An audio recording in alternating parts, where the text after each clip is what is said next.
Johnson ചേട്ടാ, വേറെ എന്തെങ്കിലും വിവരം അറിയാൻ കഴിഞ്ഞോ? ഇതാ എഡ്വിൻ്റെ പിതാവാണ്. മറ്റെന്തെങ്കിലും വിവരങ്ങൾ, കാരണം ഇന്നലെ വന്ന് നമ്മൾ സംസാരിച്ച് പോയതേ ഉള്ളൂ, പക്ഷേ കൂടുതലായൊന്നും അറിഞ്ഞിട്ടുണ്ടാവില്ല.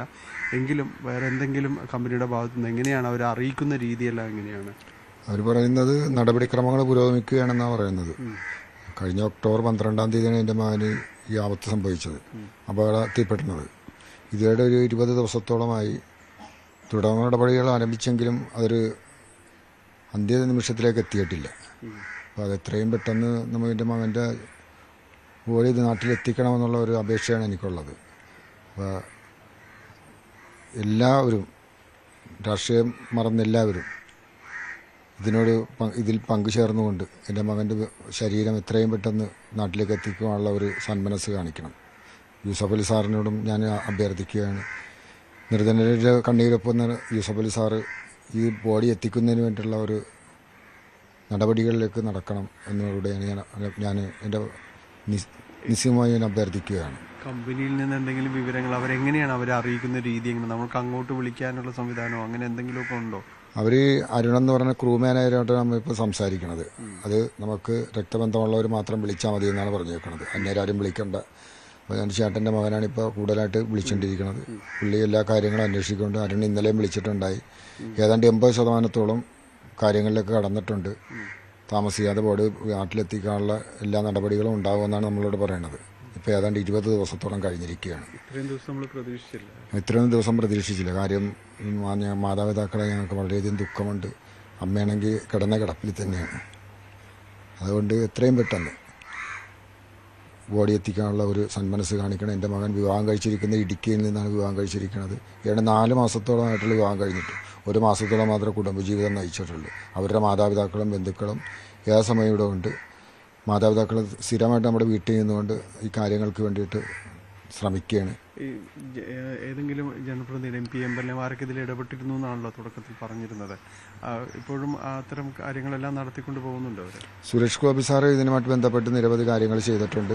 ഇതിൻ്റെ ഉത്തരവാദിത്തമാണ് ഇത് ഞാൻ ചെയ്യുമെന്നാണ് ഈ 2 ദിവസത്തിന് മുമ്പ് എന്നോട് എൻ്റെ കുടുംബത്തിനോടും പറഞ്ഞത്. അതിൽ എനിക്ക് വളരെയധികം നന്ദിയുണ്ട്. സാർ അതിൽ പങ്കെടുക്കുമെന്നുള്ളതാണ് എൻ്റെ ഏറ്റവും വലിയ പിന്നെ അപ്പോൾ എൻ്റെ പിതാവ് ജെയിംസ് പിതാവ് ഇന്നലെയും വിളിച്ചിട്ടുണ്ടായി. പിതാവ് ഇതിന് വേണ്ടിയിട്ട് രൂപതയിൽ നിന്ന് തന്നെ ഒരു വൈദികനെ ചുമതലപ്പെടുത്തിയിട്ടുണ്ട്. ജോൺസൺ അച്ഛനെ ചുമതലപ്പെടുത്തി വേണ്ട നടപടികൾ സ്വീകരിക്കണമെന്ന് ആവശ്യപ്പെട്ടിട്ടുണ്ട്. ഇന്ന് രാവിലെയും ഞങ്ങളുടെ ഇടവക വികാരി വിളിച്ച് വഹിച്ച് കാര്യങ്ങളിലേക്ക് ഹൈബീഡൻ MP, പിന്നെ KJ maxi MLA. Hibi Eden MP ഇതുമായിട്ട് ബന്ധപ്പെട്ട് വിദേശത്തായിരുന്നെങ്കിലും ഇതുമായിട്ട് ബന്ധപ്പെട്ട് നമുക്ക് വേണ്ടിയിട്ട് നല്ല പ്രവർത്തനമാണ് കാഴ്ചവെക്കുന്നത്. നമുക്ക് ഈ ബോഡി എത്രയും പെട്ടെന്ന് നാട്ടിലെത്തിക്കുന്നതിനോട് നടപടികൾ സ്വീകരിക്കണം. പിന്നെ KJ മാക്സി സാറിനോട് ബന്ധപ്പെട്ട് എൻ്റെ സുഹൃത്തും എൻ്റെ സഹപാഠിയുമായ രജു പൊള്ളയിൽ ഇതിന് വേണ്ടിയിട്ട് ഞങ്ങൾ KJ മാക്സി സാറിനെ ചെന്ന് കാണുകയും സാറ് വിദേശത്തേക്ക് വിളിക്കുകയും എല്ലാ നടപടികളും സ്വീകരിക്കാമെന്ന് നിരവധി ഉറപ്പ് നൽകിയിട്ടുണ്ട്. അന്ന് വള്ളത്തിൽ പണിയെടുക്കുന്ന സമയത്താണ് വിവരം അറിയിക്കുന്നത് അല്ലേ?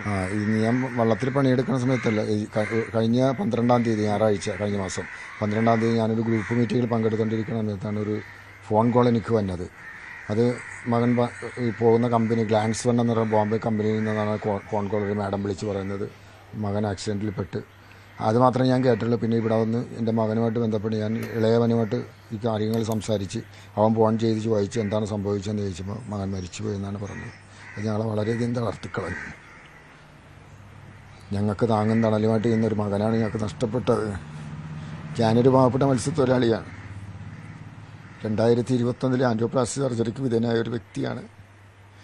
എനിക്ക് തണലായിരുന്ന മകനാണ് നഷ്ടപ്പെട്ടത്. മകൻ്റെ ദുഃഖം, മകൻ്റെ ഈ നഷ്ടപ്പെടൽ എൻ്റെ കുടുംബത്തിനെ തളർത്തിക്കളഞ്ഞു. ഇത്രയും പെട്ടെന്ന് എൻ്റെ മകൻ്റെ മൃതശരീരമെങ്കിലും നാട്ടിലെത്തിക്കാനുള്ള ഒരു സന്മനസ് എല്ലാ രാഷ്ട്രീയ പാർട്ടിക്കാരും ബഹുമാനപ്പെട്ട യൂസഫ് അലി സാർ ഇതിനുമായിട്ട് ബന്ധപ്പെട്ട് പ്രവർത്തിക്കണമെന്നുള്ളതാണ് എനിക്ക് പറയാനുള്ളത്. ഒരു മത്സ്യത്തൊഴിലാളി കുടുംബമാണ്. എന്നെ കൈവിടരുത്. ഒരു അപ്പൻ്റെ ഒരു വേദനയാണിത്. എത്രയും പെട്ടെന്ന് എല്ലാ സജ്ജീകരണങ്ങളും കൂടി എൻ്റെ മകനെ വീട്ടിലെത്തിച്ച് അതിൻ്റെ കാര്യങ്ങൾ ചെയ്യണമെന്നുള്ളതാണ് എൻ്റെ ഏറ്റവും വലിയ ഉദ്ദേശം. സജിത്ത്, അദ്ദേഹം വാക്കുകളിലെല്ലാം തന്നെ അത് പ്രകടമാണ്. കാരണം ഇനി ഇതിൽ കൂടുതൽ അവർക്കൊന്നും പറയാനോ അഭ്യർത്ഥിക്കാനോ ഒന്നും ആർക്കു മുന്നിലും ഇല്ല. കാരണം കഴിഞ്ഞ ദിവസം ഏതാണ്ട് 20 ദിവസമായി ഈ വീടിൻ്റെ ഒരു അവസ്ഥ ഈ രീതിയിൽ തന്നെ പോവുകയാണ്. ഇവിടെ ബന്ധുക്കൾ വരും, സംസാരിക്കും, പക്ഷെ ആരെയും ആശ്വസിപ്പിക്കാൻ കഴിയാത്തൊരു അവസ്ഥ എല്ലാം തന്നെയുണ്ട്. ഇത്